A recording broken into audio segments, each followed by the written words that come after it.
estamos aqui de volta, hoje com a equação de primeiro grau com duas variáveis.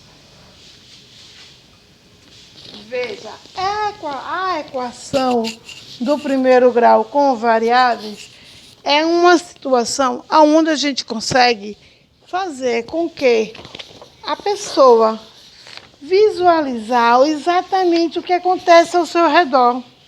A equação é uma leitura, como a gente tivesse feito uma leitura ao lado, como a gente estivesse trabalhando a representação de uma figura. Tipo, se eu comprar 3 lápis de R$10 e dei R$40, eu comprei 3 vezes X igual a 10 igual a 40. Desses 40, eu tive R$10 de troco e comprei 3 lápis.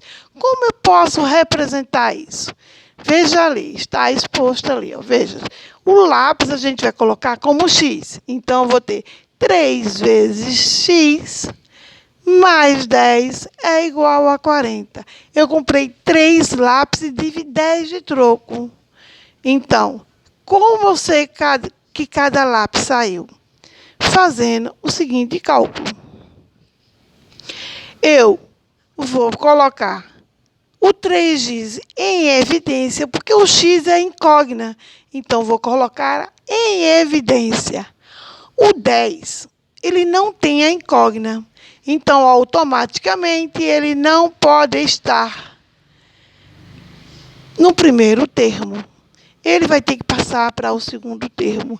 Como o 40 estava lá sozinho, eu vou colocar o 10 ao lado dele e vou inverter o sinal. De mais 10 vai passar menos 10. Então, logo eu tenho 40 menos 10.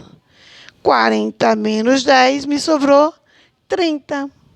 Então, eu vou ter 3x igual a 30.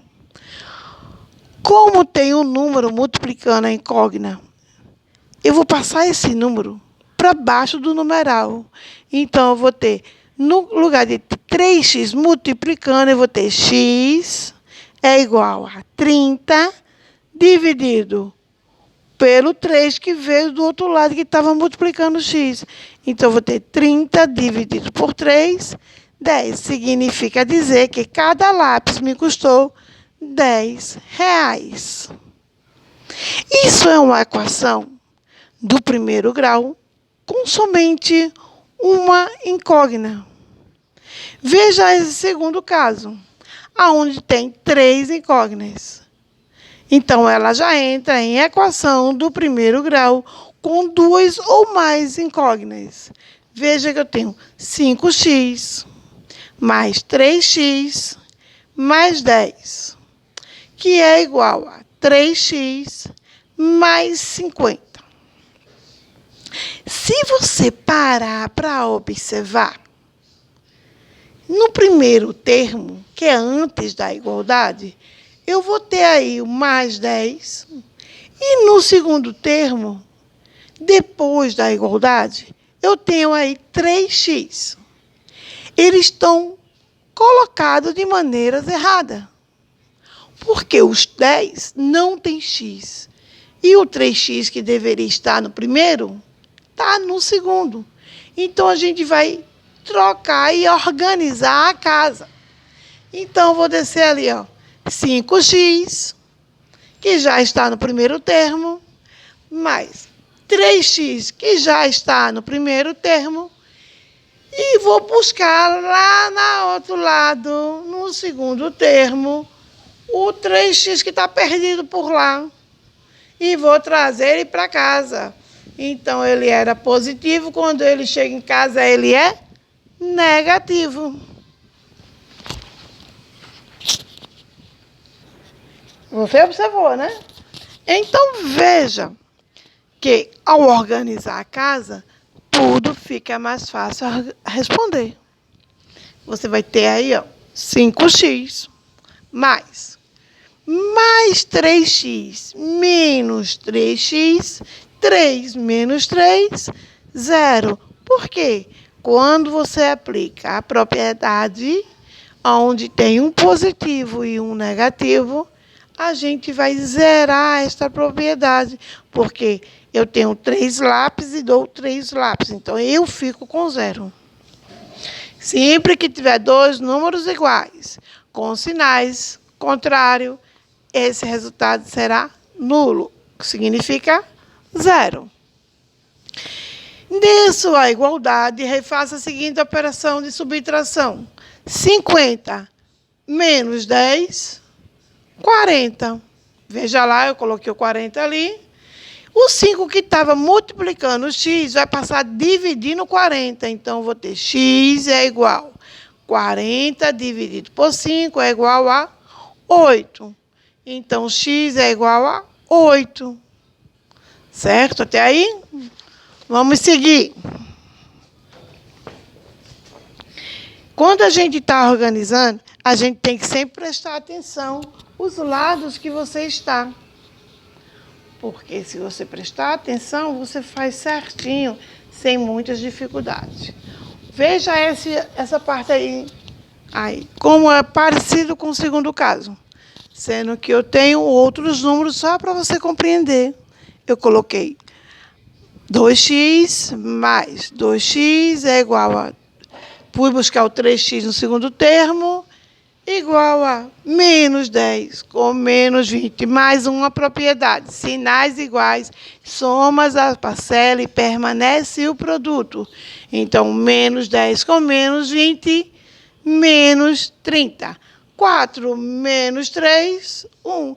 Então, a gente já temos a resposta. X é igual a 30 negativamente. Ok? Vamos seguir. Coordenadas, pares ordenados. Quando eu falo em par ordenado, eu estou falando para você em gráficos cartesianos. Quando eu digo um gráfico cartesiano, eu estou falando para você que existem gráficos em equações. Ah, mas são incógnitas, como é que eu vou construir o gráfico? A representação gráfica vem desde 1596 com René. Ele foi um filósofo francês muito conhecido, muito mesmo, viu? Ele utilizava esses gráficos para representar o prato da comida. Apesar de ser uma circunferência, cada produto que ele colocava no seu prato, ele dizia que era uma incógnita, porque ele não sabia exatamente o que veria no prato.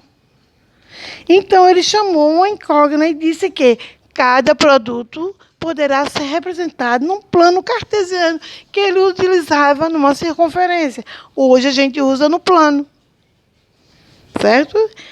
E esse plano são os planos cartesianos, que a gente pega as coordenadas e constrói. Como assim? Vamos colocar um exemplo aí. Eu coloquei para vocês aí um exemplo de abscissa com ponto médio. Veja, eu coloquei aí para vocês uma coordenada de reta que representa um conjunto de soluções com várias incógnitas. Veja que eu coloquei ali, 3 com 5, 2 com 7, 5 com 4, 10 com menos 5, 1 com 1 e menos 12 com menos 11. Só um minuto. Vamos continuar. Aí eu vou ter... Deixa eu baixar, deixa eu organizar aqui a câmera. Veja. Eu coloquei aí para vocês. Veja, quando eu tenho aí assim, ó, nessa situação, aqui eu tenho os valores de x e os valores de y. A gente representa assim, ó, o menor número, 2. Na sequência do menor, 3. Depois do 3, vem quem? Vem 5. E depois do 5, vem 10. Aí agora os números negativos. Menos 1 e menos 12, respeitando o zero. Quanto mais próximo ao zero, mais perto ele vai ser representado. Agora para os y. Aqui, ó. Primeiro o 4, depois o 5 e logo na sequência o 7. E os negativos? Menos 1, menos 5 e menos 7. Após representado nesse plano, você vai fazer esse gráfico. Como você vai traçar esse gráfico? Essa construção são a ligação dos pontos, formando um quadrado alinhados.